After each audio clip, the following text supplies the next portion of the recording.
90 साली एक चिक महोदाचा मुलगा यायचा आणि जिबाच्या हुडावरती बसून भाषण करायचा, सांगायचा बाबानो मी टेंबू 300 किलोमीटरवरून आणतो, उजनी 200 किलोमीटरवरून आणतो, सांगोला तालुक्याला पाणी आणतो, गोरगरिबाच्या पोराला रोजगार देतो, या तालुक्यात स्वाभिमान जागा करतो. माणसं हसायची, डोक्यावर परिणाम झालाय का, टेंबू कुठं, बोलता काय. तुम्हा सगळ्याला न्यात आहे, संघर्षाचा साक्षीदार आपण सगळे आहात. लोक चेष्टा करायची, बापूची गाडी आली का उठा उठा म्हणायची, पाणी आलं, पाण्याचा लोंढा आला, उठा उठा. त्या सगळ्या गाड्यांनी आता बघितलंय.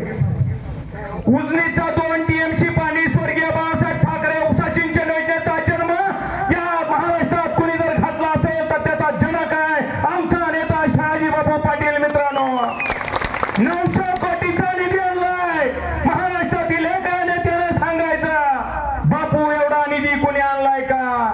सुकान होत नाही रे बाबांनो, घरावरती तुळशी पात्र ठेवावं लागतं, जमिनीचा 7 बारा कुणावर लिहून द्यावं लागतात, आत्मांसन करावा लागतो, कुचेष्टासन करावं लागते, पीडासन करावं लागतो. पराभवानं खचून जाऊन चालत नाही. त्याच उमेदीनं, त्याच ताकदीनं, त्याच जिद्दीनं, त्याच हिमतीनं कुटुंबात सुद्धा वेळ प्रसंगी पत्नीला मुलाला सांगावं लागतो, या लढ्यातून आलो तर तुझा नाही तर समाजाचा, अशी लढाई करणारा हा नेता आहे. मित्रांनो,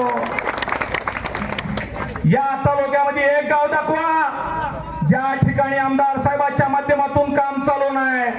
टेंबूचं 2 टीएमसी पाणी आणलं, मान नदीला तात्या बाळासाहेब इथं ऐका, मान नदीला कॅनॉलचा दर्जा दिला. या राज्यात एकही अशी नदी नाही की ज्याला कॅनॉलचा दर्जा आहे. वर्षातून 3 वेळा नदीला पाणी सोडायचा GR काढला आहे या नेत्यानं. 17 बंधारा भरून घ्यायचं. उजनीचं 2 टीएमसी पाणी आणत असताना तुम्ही बघितलं, साळमुखच्या माळाला पूजन केलेलं बरंच गडी साईडनं ऐकत असतील. साळमुखच्या माळाला आमच्या लहानपणी उद्घाटन झालं म्हणे, तर एवढं नारळ फोडलं, एवढं नारळ फोडलं, या तालुक्याला पाणी येणार म्हणून सांगितलं. जर त्या नारळाचं पाणी आणलं असतं तर खरोसपूरचं अख्खं ऊसाचं एक पीक निघालं असतं. एवढं गड्यांनी त्या ठिकाणी नारळ फोडलं, पण पाणी आलं नाही. या नेत्यानं पाणी आणलं आहे, त्याच तुम्हाला सांगायसाठी आम्ही या ठिकाणी आलोय. आज तुम्ही नागरी सत्कार करता, तुमच्या मनाचा मोठेपणा आहे, पण नागरी सत्कार करता असताना तुम्ही सर्वांनी या गावच्या युवकांनी आपल्या मनामध्ये ठासून एक उर्मी आणि ऊर्जा भरून घ्यायची आहे. आपला नेता 3 महिन्यापूर्वी आजारी पडला, नॉर्मल एक आजार झाला आणि आजाराचं निधन झालं. डॉक्टरनी सांगितलं, बापूसाहेब 1-2 महिना तुम्हाला रेस्ट घ्यावी लागेल आणि या ठिकाणी तुमचं ऑपरेशन करावं लागेल. तालुक्यात चर्चा काय चालली होती आपण सगळ्यांनी. परमेश्वर या जगामध्ये आहे, परमात्मा विष्णू या जगामध्ये आहे. खवसपूर नगरी ही इतिहासाची पावन नगरी आहे. मित्रांनो, लोकांनी कालवा उठवला, म्हणले बापूला काय जण गडी कॅन्सर झाला म्हणून, काय जण म्हणले बापूंचा फुफ्फुस खराब झाला, काय जण म्हणले बापूंचा लिव्हर डॅमेज झाला, काही जणांनी काही कालवा केला.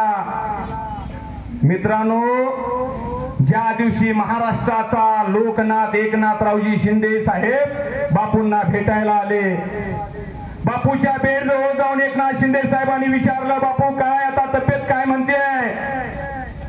बापूंनी सांगितलं, साहेब माझी तब्येत चांगली आहे, मला कशाची चिंता नाही, पण माझी 14 गावं पाण्यासाठी वणवण करतात. 60 वर्ष झालं लोक पाण्यासाठी घर दार प्रपंचा लेकरं बाळ उघड्यावर टाकून या ठिकाणी पाणी पाणी म्हणून वणवण भटकतात. माझ्या जीवाचं काही झालं तर चालेल, पण माझ्या या 14 गावाला पाणी तेवढं मंजूर करा. मित्रांनो, डोळं टचकन भरून जाण्याजोगा प्रसंग आहे. दुसऱ्या दिवशी एकनाथरावजी शिंदे साहेबांनी 300 कोटीचं टेंडर काढलं आणि ते पाणी आपल्या 14 गावाला येतंय. हा इतिहास आपल्या नेत्यानं सुवर्णाक्षरानं लिहून देण्यासारखा आहे. या महाराष्ट्रातल्या कोणत्याही माईच्या लालला जे जमलं नाही ते नेत्यानं आमच्या केलं. आमचा छाती उर भरून येतो. कुणी या तालुक्यासाठी कामं किती केली हे महत्वाचं नाही, पण जे 5 वर्षात आमच्या नेत्यानं केलं ते कुणी त्यांच्या अखंड आयुष्यात केलं का एकदा तरी त्यांना जाऊन विचारा. मित्रांनो, अरे मुस्लिम समाज बांधवांना या तालुक्यातील जाऊन विचारा, या महाराष्ट्रात कुठंच नाही एवढा देखना ईदगाह मैदान 7 कोटी खर्चून या ठिकाणी या नेत्यानं सांगोल्यात उभा केलंय. महाराष्ट्रातील काय संपूर्ण देशातील मुस्लिम समाज अवाक झालाय मित्रांनो. एकनाथरावजी शिंदे साहेबाचा शिलेदार सामाजिक समता प्रस्थापित करत असताना एवढा मोठा विचार करू शकतो हे कधीच कुणाला वाटलं नाही. आपल्या खेड्यापाड्यात शिवबापू लोणार समाज आहे. लोणार समाज हे स्वातंत्र्य झाल्यापासून आहे, स्वातंत्र्यापूर्वी होता. का कुणाला सुचलं नाही लोणार समाजाला काय द्यावं? बापू तुमच्या साक्षीनं सांगा, 2 कोटी या ठिकाणी सांगोल्यात लोणार समाजासाठी या नेत्याने आणलेत. म्हणले नाही लोणार समाजाचा संख्या किती, मत पडणार किती, विरोधात किती, बाजूने किती, नाही विचार आम्ही केला. दीपक आयवळे तुम्ही बसताय या ठिकाणी. लोणार समाजाला कधी काय मिळालं होतं का? 1 कोटीचा निधी या नेत्याने या ठिकाणी लोणार समाजासाठी आणलाय. तेही या ठिकाणी सांगण्याजोगी गोष्ट आहे मित्रांनो. या ठिकाणी दुर्ड्या विणणारे, बांबू विकणारे बुरुड समाजाचं मतदानच किती आहे आपल्या सांगोला शहरामध्ये? बोटावर मोजणे एवढं मतदान आहे. नेता माझा त्या ठिकाणी म्हणला नाही त्या बुरुड समाजासाठी मी काय करावं. 50 लाख रुपयाचा निधी बुरुड समाजात दिला. नाभिक समाजाला 2 कोटीचा निधी दिला. नाभिक समाजाची शेपेट मुख्यमंत्री संघ उदय सामंतजी साहेबांसंघ मिटिंग लावली. त्यांच्या महामंडळाचा निर्णय घ्यायला लावला. त्या समाज लहान आहे म्हणून त्याच्यावरती आमच्या नेत्यानं कधी अन्याय केला नाही. या समाजामध्ये तळागाळातील 18 पगड जातीचा धनगर संगर माळी, तेली, तांबोळी, वडार, बेडर, मुसलमान, लिंगायत, नाभिक, परीड, गडशी कोण 18 पगड जातीचा माणूस असेल तो सामाजिक ऐक्यात एका धाग्यानं बांधला पाहिजे. एकनाथरावजी शिंदे साहेबांची शिकवण आहे, बाळासाहेब स्वर्गीय बाळासाहेब ठाकरेंची शिकवण आहे, छत्रपती शिवाजी महाराजांची आमच्या शिकवण आहे. त्या शिकवणीतून आम्हाला पुढे पलीकडे जाऊन चालणार नाही मित्रांनो. या तालुक्यातील तळागाळातील सर्व समाज बांधवांना न्याय मिळाला पाहिजे. राजकारण राजकारणाच्या ठिकाणी होत असते, पण या ठिकाणी या तळागाळातील माणसाला कुठं न्याय मिळाला पाहिजे. त्याला जीवन जगण्याच्या पद्धतीत या ठिकाणी त्याचा आमूलाग्र बदल झाला पाहिजे. आज खळोसफूस वाशांनी या ठिकाणी सत्काराचं नियोजन करत असताना माजी सैनिक बोलवले, गुणवंत विद्यार्थी बोलवले, शिक्षक बोलवले, डॉक्टर बोलवले.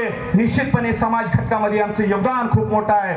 आमच्या नेत्याचा 31 कोटीचा निधी दिला म्हणून सत्कार करत असताना याही समाज घटकाचा कुठेतरी हात लागतो आणि त्यांच्या माध्यमातून हा समाज घडत असतो. समाजाचं काहीतरी उत्तरदायित्व म्हणून या युवकांनी या ठिकाणी या नेत्यां सगळ्यांचा या ठिकाणी सत्कार आयोजित केला. ही सुद्धा आपल्यासाठी खूप महत्वाची बाब आहे. आता या गावच्या विकासाच्या बाबतीत बोलत असताना बापू आमच्या नेत्यानं या गावाला 31 कोटी निधी दिला. रस्ता म्हणू नका, समाज मंदिर म्हणू नका, ब्लॉक म्हणू नका, डांबरी म्हणू नका. माने साहेब जी जी तुम्ही मागितलं ते नेत्यानं द्यायचं केलं. सतीश पाटलांना सांगू द्या, राजूभाऊनं सांगू द्या, अगदी गणेशनं सांगू द्या, तात्याने सांगू द्या, या ठिकाणी शिरमानानं सांगू द्या, आबानी सांगू द्या, जे सांगायचं अण्णा ते नेत्यानं आणून द्यायचं. हा रिवाज आहे खळोसपूरच्या बाबतीमध्ये. मला एवढंच सांगायचं आहे. पुण्य मंडळी सगळे बसलेत या ठिकाणी, माता भगिनी एका साईडला बसलेत. 31 कोटी 85 लाखाची कामं दिली. गेल्या 5 वर्षात 85 लाखाची तरी कामं झाली होती का ते एकदा व्हेरीफाय करा. 31 कोटीचा निधी देत असताना 10 कोटीचा तुम्हाला या ठिकाणी पूल दिला. बापू त्या पुलावरून पूल असा तुम्ही जोडलाय, एका बाजूला सांगली आहे, दुसऱ्या बाजूला सोलापूर आहे. याच मातीमध्ये छत्रपती शिवाजी महाराजांवरती अफजल खान चाल करून जात असताना खवास खान नावाचा त्याचा सरदार या माननदीला कर्नल साहेब एवढा पूर आला. आमचे जुनी माणसं सांगतात की खवास खान वाहून गेला. ही इतिहासाची असणारी ही माती, ही भूमी छत्रपती शिवाजी महाराजांसाठी मानगंगा धावून आली. हे असं खवासपूर, एवढ्या ताकदीचं खवासपूर. आणि आटपडीला जाताना त्यांना दिगंचून जायची वेळ येत होती. मला प्रश्न हाच पडतोय, याच्या पूर्वी कोण आमदार झाले होते का नव्हते? याच्या पूर्वी कोण जिल्हा परिषद सदस्य झाले होते का नव्हते? का हो साध्या नळ्या टाकायचे त्यांना जमल्या का? आमच्या नेत्यानं हा विचार नाही केला की खवासपूर मध्ये माझी आता ग्रामपंचायत नाही ना, मी पूल कसा देऊ? त्या पुलावरून राष्ट्रवादीचं गडी जाणार आहे, शकापचं गडी जाणार आहे, शिवसेनेत जाणार आहे, आरपीआयचं जाणार आहे. आमच्या विरोधात रासार नियोजन करणारं गडी सुद्धा त्या पुलावरून जाणार आहे. पण आमच्या नेत्याचा विचार उच्च आहे, आमच्या नेत्याचा विचार चांगला आहे, आमच्या नेत्याची नीतिमत्ता चांगली आहे. आमच्या नेत्यानं ठरवलंय केलं तर शेवट असंच काम करायचं आणि ऐतिहासिक काम केलं. इथून पुढच्या बापू हजारो पिढ्या तुम्हाला आठवणीत ठेवणार आहेत.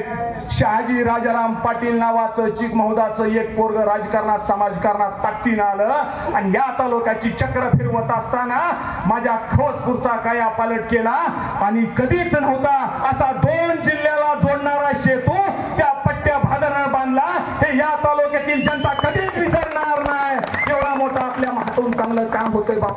या ठिकाणी एकनाथ शिंदे साहेबांच्या माध्यमातून काम करत असताना या तालुक्याला भरगच्च दिला साहेब देत असताना बापू गेल्या 6 महिन्यामध्ये आटपाडी तालुक्याला आपल्या सगळ्यांचा संपर्क आहे. खरं खरं सांगायचं या ठिकाणी दुकानदार कृषीवाले सगळे बसलेत. आटपाडी तालुक्याला दुष्काळी निधी मिळला का हो? आपल्या गड्यांच्या सातबाऱ्यावर खटाखट खटाखट खटाखट 190 कोटीचा निधी या तालुक्यात आलाय. आटपाडी तालुक्यात एकदा जाऊन विचारा दुष्काळ निधी तुम्हाला आलाय का? अजिबात आला नाही. हे काम आमच्या नेत्यानं केलंय. या गोरगरीब कष्टकऱ्याच्या शेतकऱ्याच्या घरात, दीनदुबळ्याच्या घरात ज्यांचा सातबारा आहे